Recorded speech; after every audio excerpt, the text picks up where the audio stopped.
Ndambulanga ngenda okulaba omulwadde wange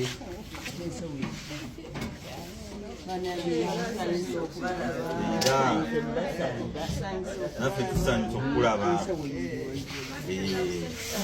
kakati n'omunange otabadde olunaku lwa Valentine lwakuyita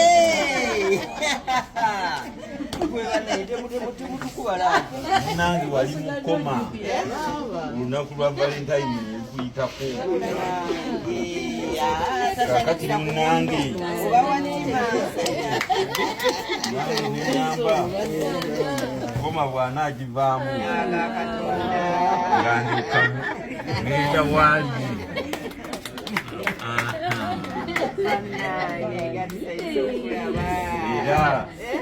era ogira okawummuzaawo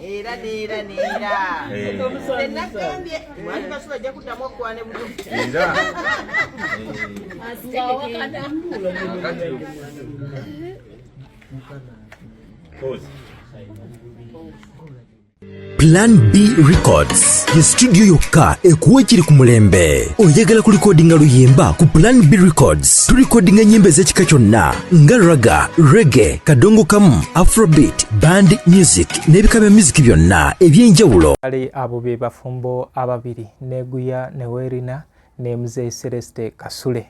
Mukyala Neguya Nowerina Valentines olunaku lw'abaagalana munnaye teyalutegedde, yalukwatidde ku kitanda, yali mu koma. Era bw'atyo mukadde waffe Celeste Kasule Junior olunaku ekimuli kikyakimutwalira nga olunaku luyiseewo nga munnaye amuyozaayoza okuba nga adda engulu ate n'okumwebaza okubeera nga asigaddewo nga muninkiniwe ebbanga eryo lyonna. Mukyala Neguya Nowerina mama Kapalaga mama Kabyanzo munnange weebale nnyo, weebalire ddala okuuma muzeeyi ate ne Mukama Katonda yeebale okuzza engulu. Omukyala oyo abadde mulwadde okumala emyezi 3 ng'alumizibwa mu lubuto naye nga tebategeera ki ekimuluma, not until we bagenze emulago era okumuteeka ku byuma nga balaga nti mu lubuto mulimu amazzi, kale balina okuba nga bamulongoosa.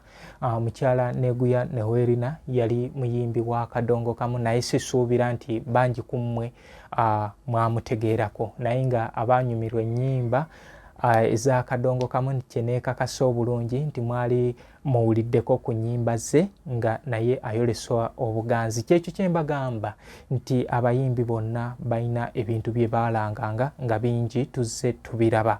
Omukyalo ono yakuyimbira oluyimba Bundu ne bundulira bundu balibuzaani bundu ne bundulira bundu, then oluvannyuma Shanks Vivid n'aluddamu. Kyenzijukira oluyimba olwo Bundu ya olutambi olwo baluyita ne bundulira, yafulumizaako ne mukulu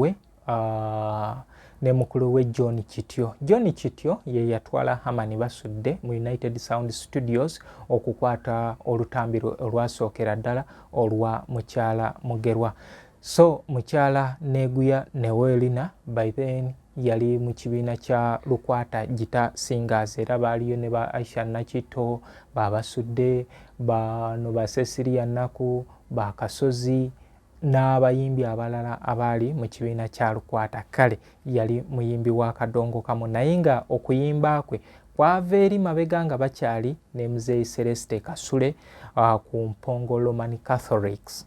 Baali mu kibiina kya kutaano we basinkana era omukwano gwabwe gwatandikirawo. Kati kyekyo kyeŋŋambye nti akantu kano kankasuukulumye nnyo. Kati imagine tagulula emyaka egyo baali mu kibiina kya kutaano, naye wano omusawo nti we yabadde agenda okulongoosa maama yamubuuzizza nti omwami wo omaze naye ebbanga ki? Yamuzzeemu nti nze omwami wange namusisinkana nga twatandika okubeera ffenna nga ndi wa myaka 9 ye nga wa 11. Omusawo n'amugamba twagala bya serious, n'amugamba yenze bwe ntyo bwe natandika okutegeera omwami wange okuva ku myaka egyo okutuusa leero tuli ffenna. Kale bw'atyo kati emyaka 8 gye bamala mu relationship kubanga batuuka okufuuka ababiri mu mwaka gwa 1987 we bafuuka abafumbo Celeste Kasule Junior ne mukadde waffe Neguya Newelina.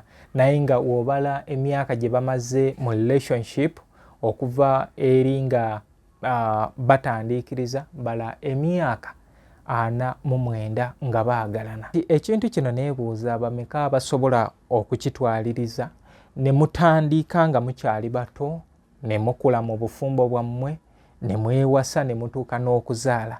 Naye nga muzeeyi Celeste Kasule jjukira azaalibwa ali Empongo, mutabani w'omugenzi Kamya Joseph n'omukyala Frazia Nakate.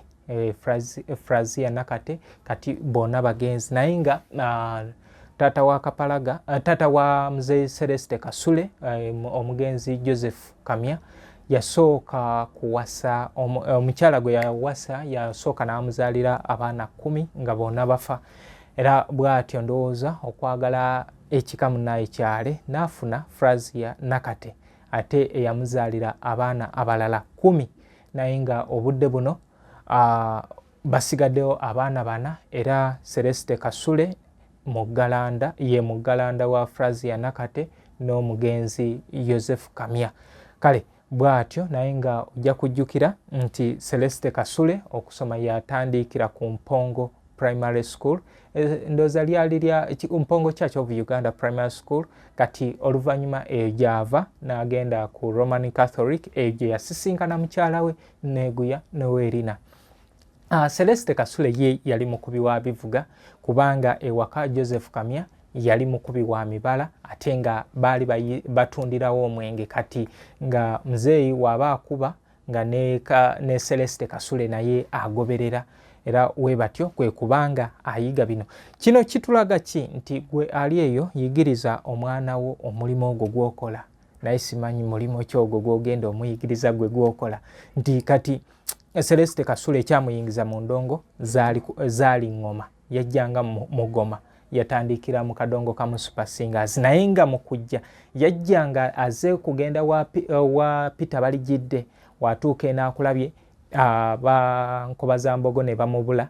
Bw'atyo Bankobazambogo yali Nkobazambogo ne bamubula ba Peter Balijidde. We batyo kwe kumulagirira ku stage ya Entebbe stage eyo owali wasangibwa Entebbe Gita Singers. Era bw'atyo n'Amatavu Catherine ye yamukwata ku mukono n'amugamba wano twajjula tebajja kuwa, n'amutwala ku kitebe kya kadongo kamu Super Singers ku Market Street. Era eyo gyasisinkana abakulu Fred Sebata n'omugave Matia Luyima. Era abo bamulaganyisa nti enaku z'omwezi nga bweziti mu mwaka gwa 1996 baali bakukolera mu Buwama. Ate jjukira wali okuva ewaabwe okuddaana e Buwama kwangu. Kale bw'atyo yajja n'abanga akola ki, yagenda n'abanga agezesebwa. Era Celeste Kasule mu bigambo byagamba yeebaza nnyo Hadija Namale.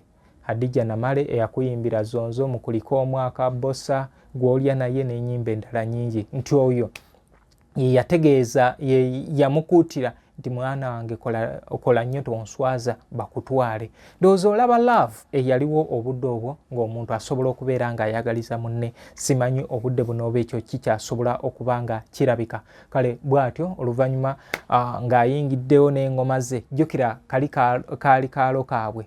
Abantu b'ekyalo baasanyuka. Bo bano ne bamanya nti baleese omukubi w'engoma asinga ku kitundu. Kumbe bo kye batamanya nti bano baali basanyukira mwana ow'oku kitundu azze n'abayimbi ab'amaanyi.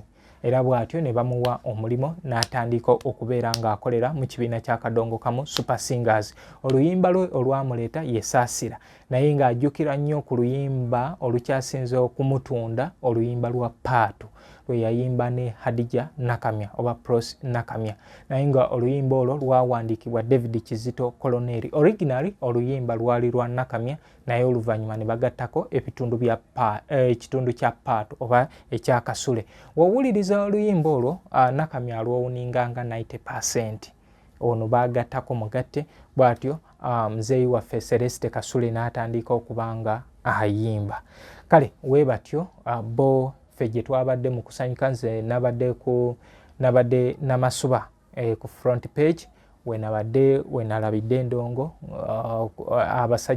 abasajja batukubye endongo Muzeeyi Fred Sebata n'akomezaawo amaanyi, stage akyagisobola.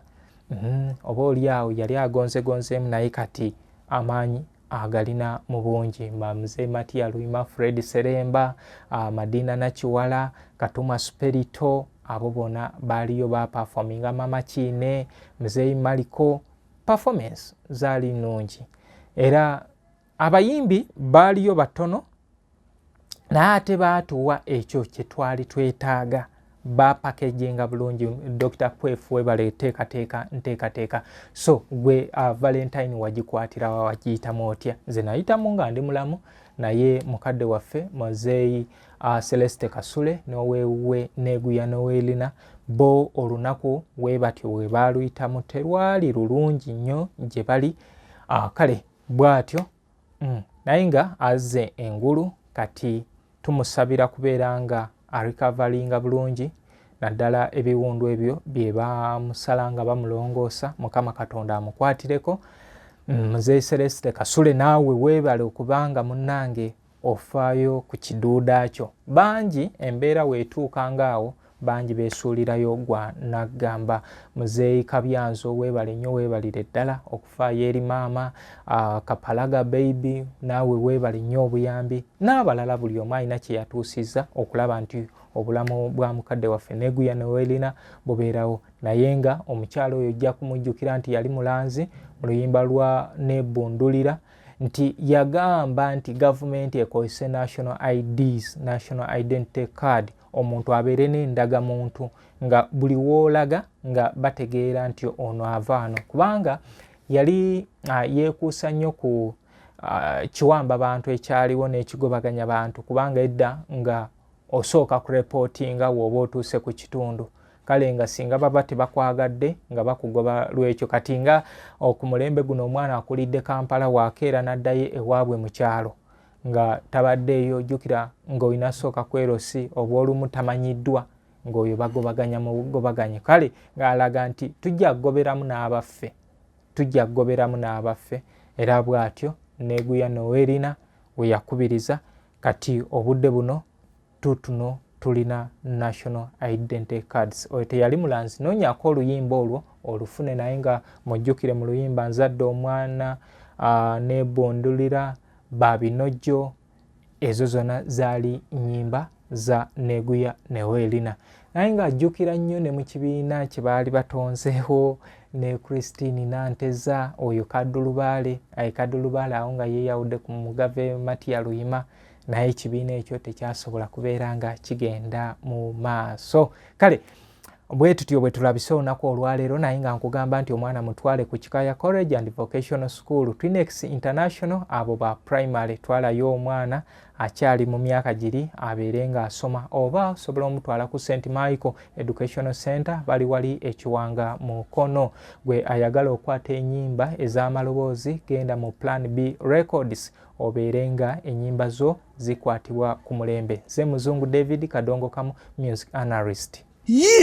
Kikaya College School, essomero eryegulidde erinnya mu kusomesa abaana ate ne bayita. Ssomero lya ddene boarding, mix y'abawala n'abalenzi, senior 1 paka senior 6. Balina library, science, ko ne computer labs byonna bijjudde. Balina arts ne science subjects, co-curricular activities, ko ne section y'ebyemikono, omuli okusiba enviiri, okukanika n'ebirala ebigwa mu kkowe eryo. Omwana n'ava ku ssomero lino ng'ali self-contained. Kyewuunyisa, ensimbi zaabwe zeeze zijja mu nsawo ya buli muzadde. Basange Kikaya Bulenga, Mityana Road. Okumanya ebisingawo, noti 757 6 4 5 7. Kikaya College School.